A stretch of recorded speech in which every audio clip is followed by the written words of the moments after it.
Let me first of all say that I'm not against borrowing.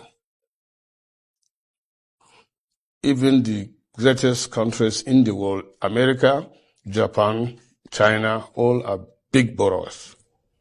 But they borrow for physical, tangible, and accountable projects that you spread and pay over time. But my worry is not even in the borrowing, it's what you borrow for. Let me give you quickly a rundown of what I checked. You see, in June 2023, $500 million was borrowed for women program to scale up what they call NPWPSC. Can you see that? Can Nigerians see it? Where are the women? Then on June 23rd, the same day, $800 million was borrowed to cushion the impact of high petrol prices after fuel subsidy removal. How? Where? Then on September 23rd, 2003, under the same government, $700 million was borrowed again for Adolescent Girls Initiative for Learning and Empowerment. Then, on December 23rd, the same thing, $750 million borrowed through what they call renewable energy scale-up.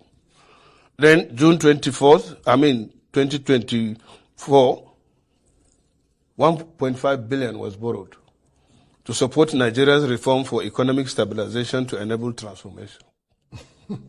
That one sounds very spurious, I have to be honest. Okay, you see?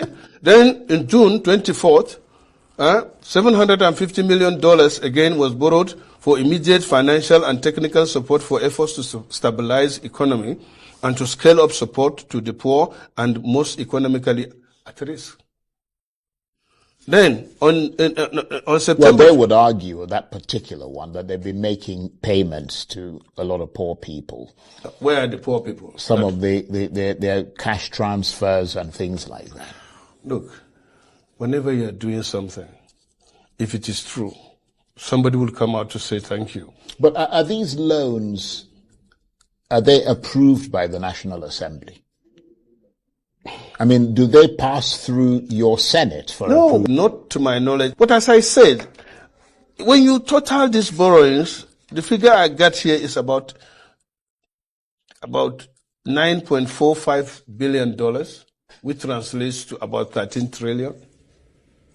And as I said, I mentioned most of them. These are items that are either intangible, those items has nothing to do with infrastructure.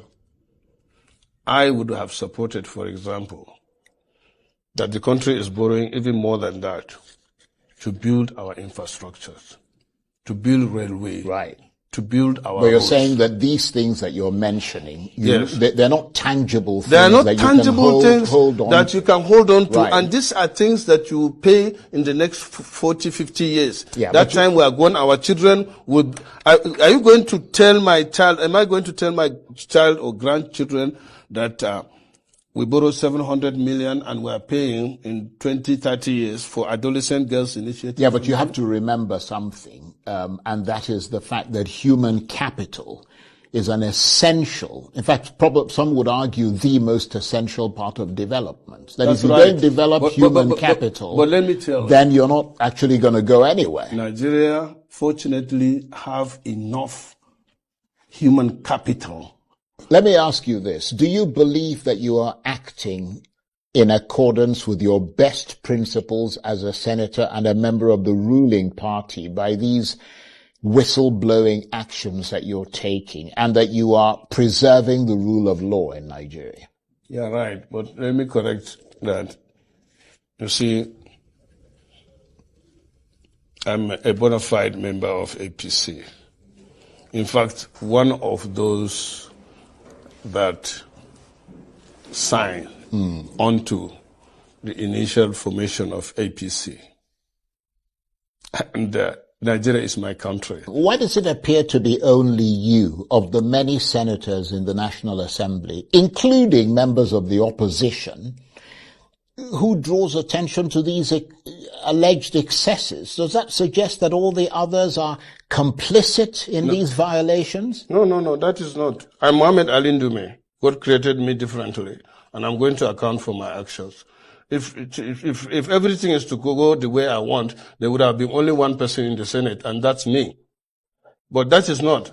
So we have 109 of us, different senatorial district, different makeup. God does not create two persons at a time.